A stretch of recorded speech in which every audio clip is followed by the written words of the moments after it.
everything seems so clear cut, but there's a lot of struggling mentally, physically, emotionally that went into it. And we need to recognize that as well. That is Dr. Serena Nayee, and this is the VIN Foundation's Veterinary Pulse podcast. I'm Jordan Ben-Shia, Executive Director of the VIN Foundation.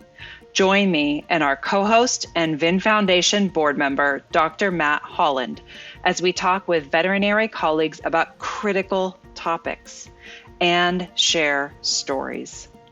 Stories that connect us as humans, as animals, as a veterinary community. This podcast is made possible through individual donations to the VIN Foundation. Thank you. Please check the episode notes for bios, links, and information mentioned. All right. Well, thanks for joining us, Serena. Of course. It's nice to be here. Yeah, it's nice to have you. And I want to give the audience a little intro for how we met. So Serena reached out to me on Instagram, which I maybe 4 or 5 years ago would have thought, what the heck is that? But here we are in 2021. And our relationship kind of grew from there, and we got to know each other and had a Zoom call, and I thought she would be a great fit for this podcast. So yeah, thanks again for joining us. And I guess we can get started with the start of your story. So where were you born and raised? Yeah, it's not a problem to be here at all, and I'm happy to be here. I was born and raised in Fishers, Indiana, and I am actually still currently here, which is not what I planned for, but I hear a lot of life is not what you planned for. So I will probably be here for a little bit longer, but the plan is to eventually expand out further to bigger cities in the U.S. Yes, that's one of the things that you and I have in common. I am talking to you from the house I grew up in, and that is not what I had planned for. But here we are. And so you were, and we're not too far away. I'm just outside Chicago. You're in Indiana. We could probably do a day trip and hang out once the pandemic fog is lifted. Absolutely. Yeah. So at what point from starting out in Indiana did you decide that you wanted to be a veterinarian? So I was one of the basics that wanted to be a vet since I was little, but my reason for pursuing vet med changed a lot over time. When I was younger, I knew that I wanted to, be a dog vet. That was my thing. I just loved dogs. And that's still kind of me. I mean, dogs will always hold a special place in my heart. As I grew older, I realized that I have a lot of interests in the public health aspect of vet med. So I actually thought that I wanted to do research in public health for quite some time. Once I got to undergrad, I decided to pursue a microbiology degree. And from there on, I wanted to find research opportunities just to enhance my application to apply to vet school. So it wasn't a plan to, be in research forever. It was just to make my application more competitive. But I ended up liking it a lot. The parts about research that I really loved was actually, the diversity aspect of it, getting to meet a lot of different people doing a lot of different things in vet med. And none of it really felt like vet med. It felt like we had access to the world with science. Because everybody was connected, on this one thing. So I thought that was really, really beautiful. And eventually I started to learn about One Health and the connection of vet med as an integral component of, access to human healthcare, access to environmental health. So that's kind of what kept me going, especially, when growing up, I was told, why not be a human doctor? Because culturally that was respected a lot more than going into vet med. So I felt like I had to find a lot of different things about vet med to kind of justify why I wanted to go into it. And so I was like, oh, well, look at all these reasons. Look at how involved we are in research. Look at where we are in vaccine development, because of vet med. And eventually, my justification for pursuing vet med became my reason for pursuing vet med. So that's kind of where the clinical to non-clinical transition happened for me. And I was really, really set on doing that until the pandemic hit. And I realized that I just needed, something that I could really rely on and could help to pay off loans immediately. And so a clinical position is what I took. But I definitely don't regret it at this point. I think it's opened a lot of new doors for me. And when you say, well, I have two questions now, like what are the doors that have been opened? But also when you say, why not go into human medicine? Because that's more culturally respected.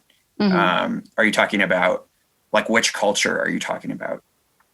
Yes. So I am Indian, Gujarati Indian. And my parents, they grew up in the UK. So they're pretty familiar with Westernized culture. Aside from, the fact that the British colonized India and that, pretty significantly affected how Indian culture, the intricacies of Indian culture works, but that's a whole different conversation to get into.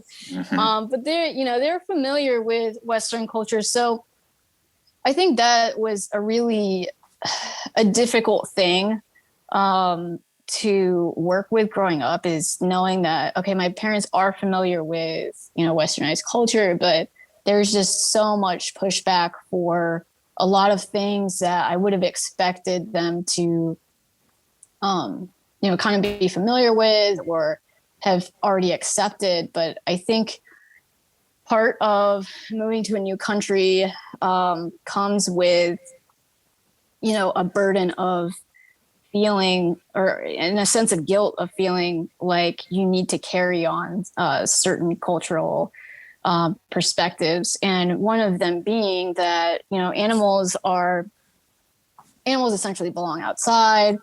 They're not really a part of the family. They can be companions, but you shouldn't really be that involved with them.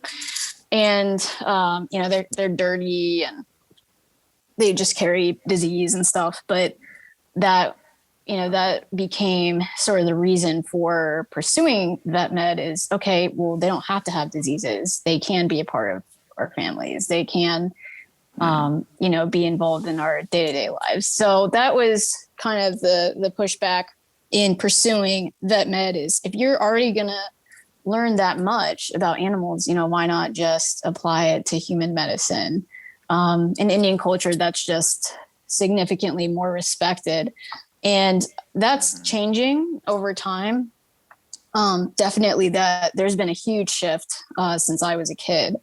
And so that's really amazing to see. And my boss is actually Indian as well. So he definitely understands, where I come from in terms of having that pushback growing up. But he's somebody that I respect a ton. And one of the doors that has opened up for me, which he has allowed for me to have, is early practice ownership and early leadership opportunity. Oh, look at that. You answered both questions at the same time. Yes, yeah. I try to.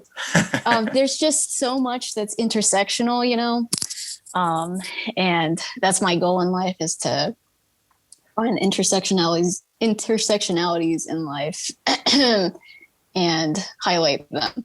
So that's one of them.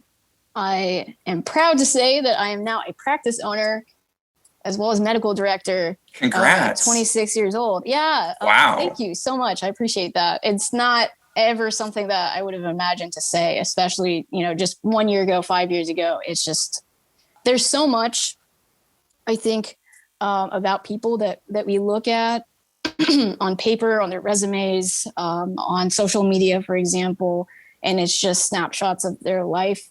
and everything seems so clear cut. But this has taken, a lot to get to, and we can get into that later too. But I think that that's also something that I would like to show to the world is that, yes, this is where I'm at right now, but, on paper, it may look like things were happenstance or they turned out really well.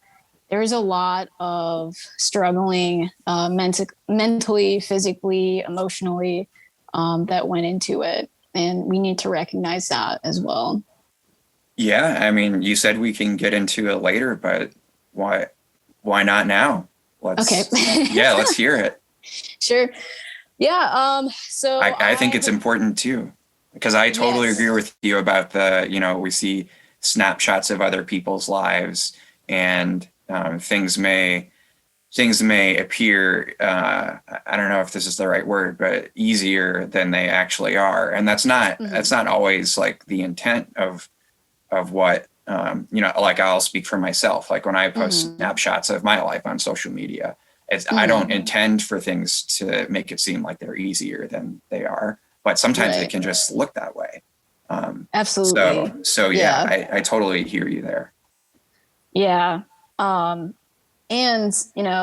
even if people may not see it as, oh, it's easy for them, they sometimes see it as, they lived the perfect life, or things worked out for them. It's not going to work out for me because I have all of these other issues ongoing.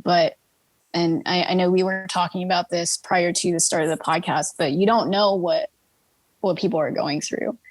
You can make all the assumptions that you want, but at the end of the day, you don't know until you are that person. Yeah. For me, I think mental health has been a huge, huge struggle since before I committed to pursuing vet med, basically since I was a teenager, and it only got harder over time. And I'm unsure of, how often this happens to other people. I know, as a field, we struggle heavily with depression, suicide. Unfortunately, it's very apparent once it happens, once something severe happens, then we start to pay attention. But I think we need to start to pay attention before these things happen, because, severe depressive episodes, self-harm, those are all things I struggled with while I was in vet school, while I was in clinics. I would have something like that going on and then have to go in to go medicate a horse or something like that, and just go about the day like it never happened. And then that's what ends up happening. We bottle it up and just keep going. But it's gonna, it's extremely valuable. It's hard, but it's extremely valuable to talk about that before things get really bad. So that's something that I knew going into this that I wanted to talk about as well. Is this isn't meant to be like, feel sorry for this person. This is meant to be that these are things that happen every day, and we need to pay attention. Yeah, it makes me think of a couple of things. So I was struggling more than I ever had mental health wise last year. And part of what helped me through it, I'm not going to say out of it because it's a lifelong challenge. But part of what helped me through last year's valleys was my colleagues. And I felt comfortable enough with them to talk openly and freely with what was bothering me. And I also felt incredibly lucky and grateful for that, because I know that's not the case for many of us in this profession. Yeah. And they were able to, they listened, they pretty much dropped what they were doing. And they listened and put me in touch with the people at Vets for Vets, the VIN Foundation resource. And they did the same thing. They listened and figured out what I needed and ultimately put me in touch with providers here in the Chicago area that could, that were experts who could like diagnose and treat me. And it also reminds me of a prior conversation you and I had about how you felt like somewhat supported at Georgia, which is where you went to vet school. Cause I don't think we said that out loud, but you said you felt somewhat supported there, but somewhat also somewhat not supported. Right. Yeah. Yeah. And I think a lot of reason for that was, having grown up with a different cultural perspective, the lack of diversity, the lack of inclusion. People will do their best to try, but at the end of the day, if we're not taught about cultural competency, then it can only go so far. And so I think that was a huge part of, me feeling completely isolated is, and only contributed to, worsening mental health, was that we didn't have that kind of representation as much as we should. That's really something that we need to do better on as well. And that's, a big part of why I wanted to start this organization, was to enhance the feeling of people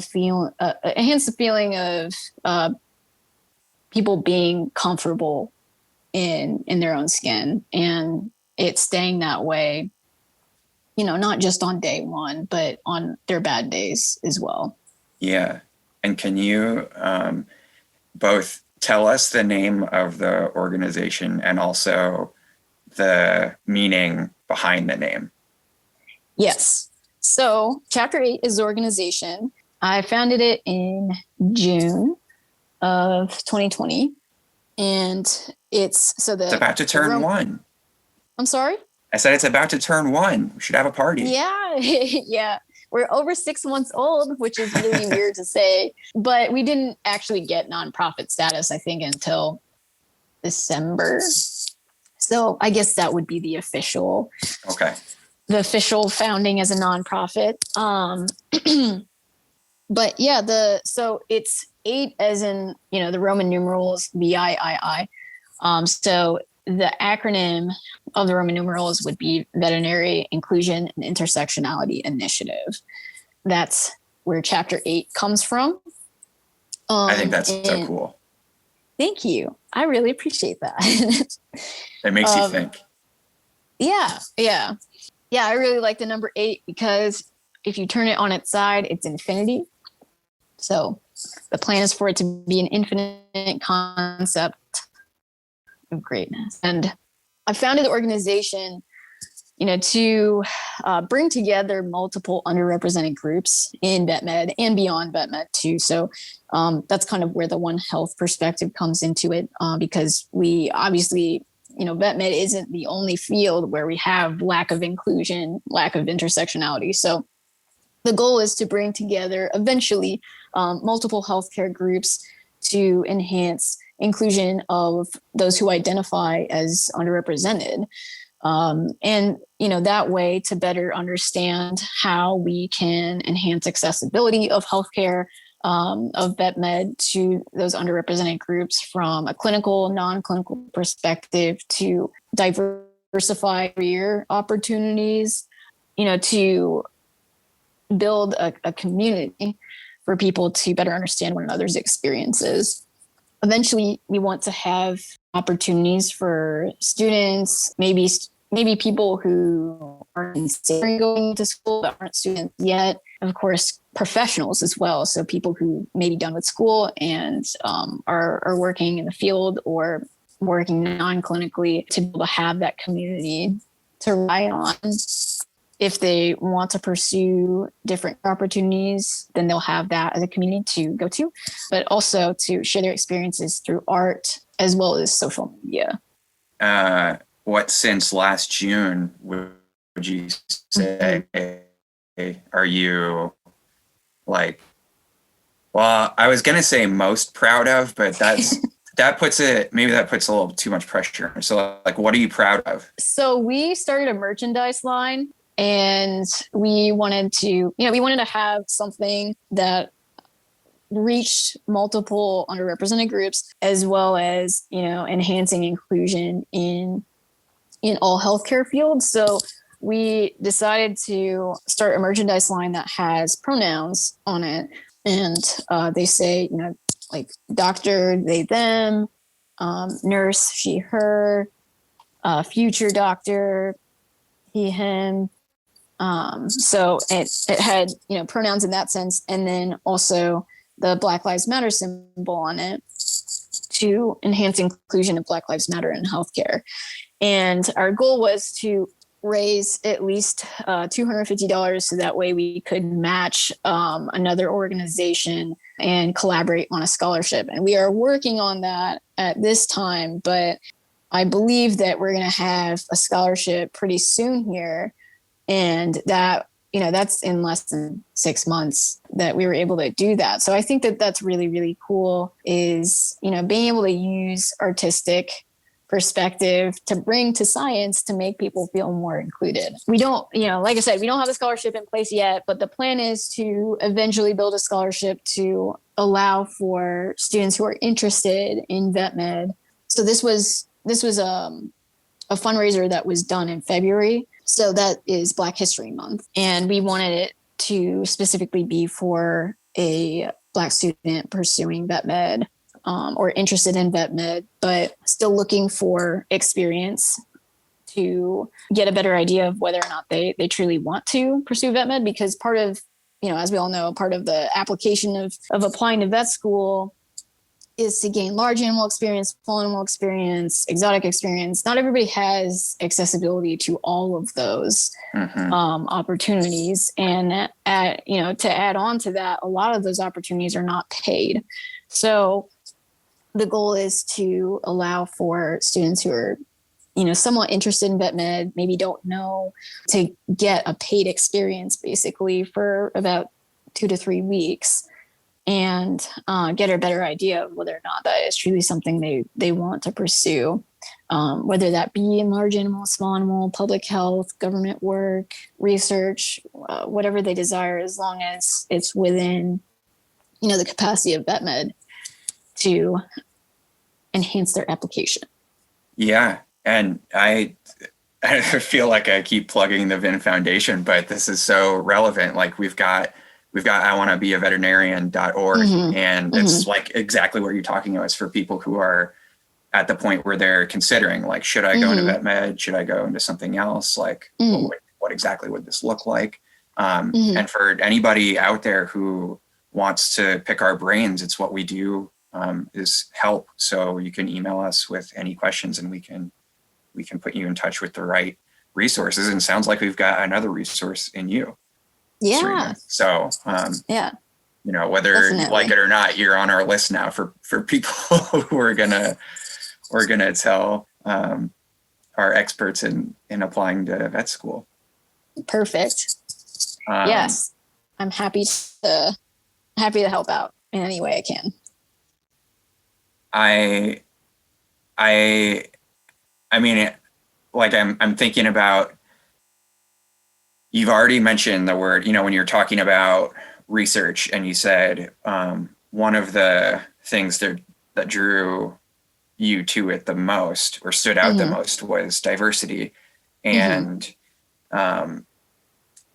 in the name of your organization is inclusion. And can you talk a little bit about the relationship between diversity and inclusion, and how, I think you opened my eyes to it when we talked the first time, how it's like you really can't have one without the other, but I'll let you put it in your words. Yes. So I think to truly achieve one, you have to achieve the other. And I think that there's really no power in what the two achieve without having the two coincide. So so much has been focused on diversity, and diversity in my, I guess from my perspective, is representation of variety. And so that's variety of, culture, ethnicity, race, disability status, sexuality, gender, and so much more. And that is something that objectively we can gain a better idea of in numbers. And inclusion seems like something that's more subjective, but it's really not. Inclusion is, the amount of comfort that you're going to feel in a certain situation based on all the factors that a certain environment has ongoing, to make you feel that way. So I think, to truly achieve continuity of diversity, you need inclusion, because there's no way that you're going to continue to have that representation unless you have an environment where people are going to feel comfortable to continue to pursue that. So you can have diversity all you want for a short period of time, but you're not going to continuously achieve having a diverse environment without also having an inclusive environment. Yeah. And well, first of all, I totally agree. Second of all, that makes me think of like an institution like a veterinary school or college that is, means well by trying to pay attention to diversity by inviting more underrepresented minorities into their class and offering them spots. But that that in and of itself doesn't do enough, or really without any inclusion, it doesn't do anything other than change some, bar graphs. Exactly. It has to be more than just diversity. And so I guess I wonder what you think about the profession in terms of what it's doing well, what it could be doing better, where it needs to go, those kinds of big picture questions. Exactly like what you were saying. It is very frustrating to see when vet med, has these numbers. They see that we're not, as diverse as we can be, and the only goal is to increase numbers. And I think that, that's part of the reason why is because, like we were talking about earlier, diversity is the easiest idea to objectify. And it's, it's just something that is so short-term minded that it's eventually just going to fall off. And I think that it's something that, you can reach a certain peak, but eventually it's going to fall off. And for that line to keep going up in a positive manner, we need to enhance cultural competency. So that's definitely something that I think we can do better about including as a component of a curriculum. We have communications courses. A lot of vet schools have communications courses now, which is good. But I think that it's very one-sided in how we need to communicate with people. Just like I think professionalism, for a very long time has been very one-sided in what is considered professional. And at some point it's just not fair because it's not culturally inclusive. I think that's something that we definitely need to do,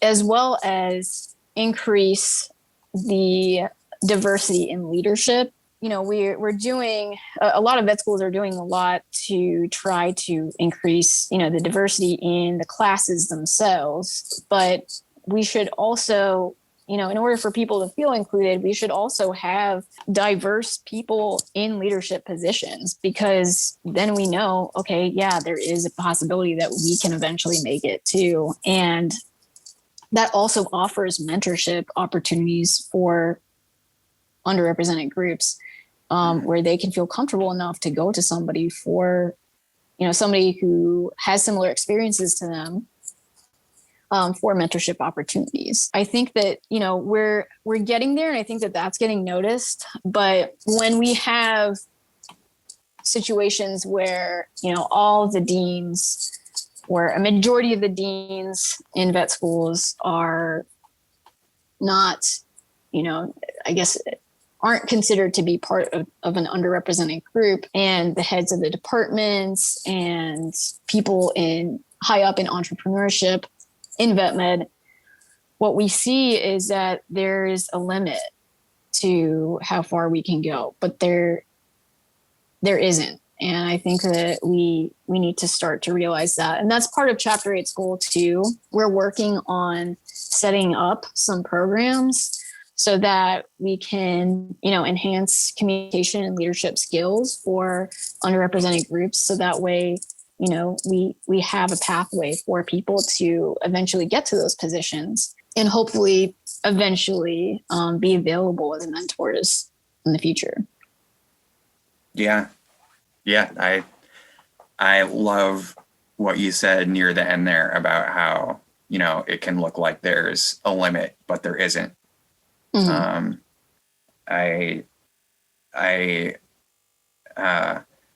This might seem like a total 180, but I'm also reminded of what you said when we first talked about how there's not a limit to the profession in terms of like, it doesn't have to all be like, it doesn't have to be all be about like clinical medicine. Like you were talking about how you see the value of things like art and music and like,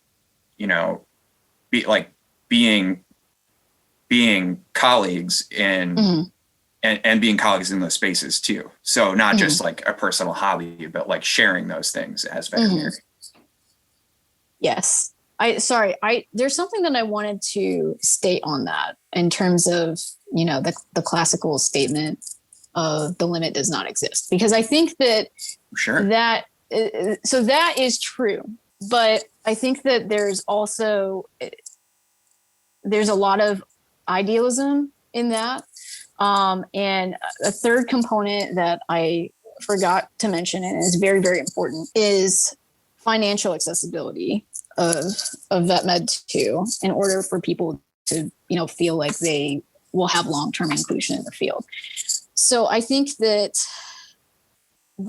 saying, the limit doesn't exist. Yes, in terms of leadership, yes, we should be able to feel like we can make it there.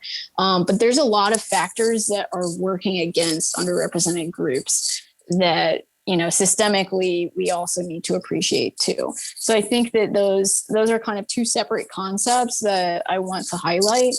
But, we have an extremely high debt to income ratio, and that really puts people off of vet med as well. But understanding that accessibility to veterinary medical healthcare, as well as accessibility to veterinary medical education, is very much dependent on financial status. That's something that we also really need to change and really need to address to truly achieve equity in vet med. So I just want to, kind of make those definitions clear, in that we need to understand that it is possible for us to achieve this, but at the same time, we also need to understand all the factors working against us that are the reasons why we aren't achieving this. So I just wanted to kind of add on to that, or I guess edit what I was trying to say earlier, because I don't want to seem like a cartoon character. I don't think you do at all. Thanks. For whatever that's worth. I agree. Like what you just said, the access to education and the access to healthcare, like specifically veterinary education and veterinary healthcare, is very much tied to financial status. And what I thought you were going to say next was like, that's very much tied to the color of your skin. I wish it weren't that way, but if you look at wealth in this country, it breaks down pretty clearly. The facts don't lie there, and that's both important to recognize and address to the extent that we can, and also and I'm not giving anybody a free pass here, but it's also a bigger problem than just veterinary medicine. It's yes, absolutely. It's a problem everywhere. Yeah. And that's kind of where the public health aspect of vet med comes into play, is that inevitably, as a field that's trying to promote public health, we are also promoting the status of systemic healthcare and the systemic racism in healthcare. And we need to do a lot better of a job in understanding our role in that and how we can do better for our Black colleagues, for our Latinx colleagues, for our Native Indigenous colleagues. I know that I'm a person of color, but I still have privilege as an Asian American.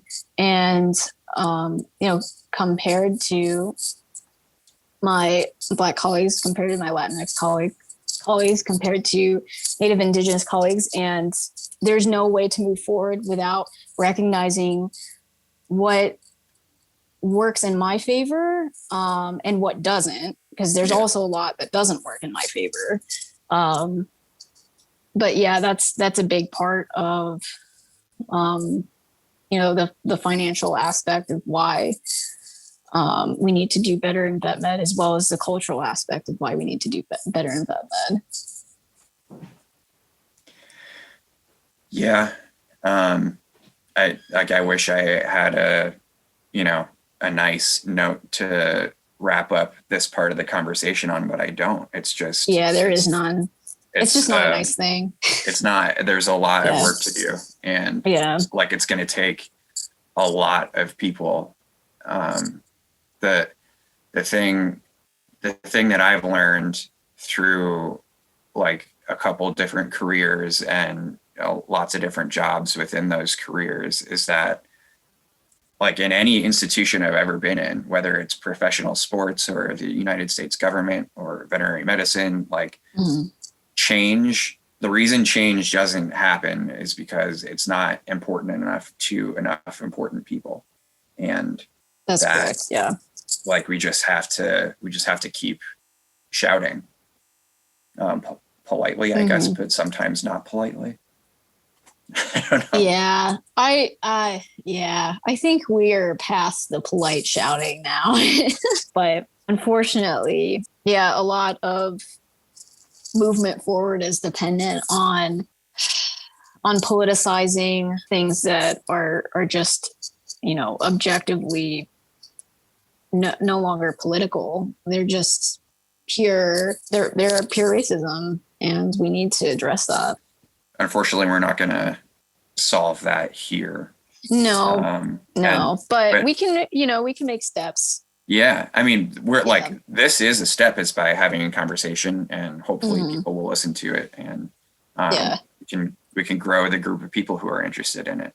That's all you can really ever do, is get a critical mass of people to care about the same thing. Yeah. But one thing you said in there is, about the, not having limits. And one thing that struck me in our first conversation was you said our profession shouldn't have limits to just the science side of things, also the art side. And I wonder what you think about that. Yeah. So I think that, that was a big part of why we decided to have a merchandise line for Chapter VIII. And that's not so we have this one set out, and we plan to continue to do more on that end. My first shirt's in the mail. Nice. I'm happy that you ordered. Thank you for doing that. Thank you for supporting. I think it said it was going to take like 2 months because the mail takes forever these days, but yeah, that's okay. I'm not really going anywhere. Yeah. But yes, thank you for supporting. So yeah, we definitely plan to do a lot more with that. But I think that's an example of how art can be brought to our field to enhance overall inclusion as well. And that's not the only aspect of it. I think that we can do a lot more with writing, sharing things through writing, sharing things through media, sharing through music. There's just so much that I think we put away in the name of professionalism in science. And that's so unnecessary and only hinders us from eventually, from connecting with people based on our experiences, effectively enhancing inclusion as well. So I love music, and I definitely plan to do a lot more with it. When I was in school, I met quite a few people who really felt the same way as well. And things like, using music to raise money for people who may not have the money, for accessibility, either, like we were talking about in education or healthcare. Those are all things that we can do. There's always, a way to do something differently. And there's a lot of potential for us to bring that to vet med. So I would really like to see that in the near future. I think with social media, we have a lot of possibilities, and we're already doing that in terms of having, like Instagram live interviews, people coming up with different ways to post things, posting poetry online about their experiences, all that counts. And it's all creative ways to better understand how we can do better together. Yeah, you're talking to a guy who usually posts one haiku a day. Yeah. So I appreciate your haikus. Oh, thank you. Of course. We don't even have to tell the audience that I asked you to say that. Although I guess I just did. So yeah. No, I totally agree. And I used to play trombone in undergrad and high school. And like you said, like using music as a fundraiser seems like such an outside the box idea for vet med, for like a group like vet med, but it's not, it's just music. Yeah. And I think that reaches a larger problem too. And it's not just in vet med, but it's like, if you're a doctor or if you're a scientist, you're not allowed to do all these other things. Like that's what you do. And you have to be serious all the time. And it's not to say you can't, that being in music isn't serious or anything like that. But that's what people see it as sometimes. They think that, oh, that's just like, a side hobby that you do, or that's less important. But, it's possible that it's just as important, if not more important. I know that to me, music is probably, oftentimes more important because it helps me achieve self-awareness. And while there's a lot about vet med that I greatly appreciate, I don't think that it's helped me achieve the emotional intelligence that music has. And I know that's different for everybody, but we need to recognize that there are so many parts of people. There are so many different parts of their experiences, parts of their personalities, and we need to appreciate all of them, as long as they're not causing harm to anybody, obviously. But there's just so much potential in recognizing that. Yeah, and I forget who said it, and I forget how it was worded, but I saw a tweet. And most bad stories start that way. I saw a tweet that said, thank you to all the artists, actors, musicians, etc., who, who make who make all this stuff for a living and who do all this every day, Yeah. because it's gotten us through the pandemic, like with Yes. all the TV shows and movies that we watched and like books that we've read. Like that's, yeah, like if we start to think that that is not important, well, there's a lot of evidence in the last year that you probably relied on those things to get through the days and nights. Yeah, absolutely. Well, we are just about out of time, but if you would like to leave the audience with one thing, what would it be? And it can be more than one thing. You can break the rule. Leave the audience with one thing. That I hope that they have an amazing day. Oh, that's nice. But yeah, I basically, aside from that I am always open to conversation.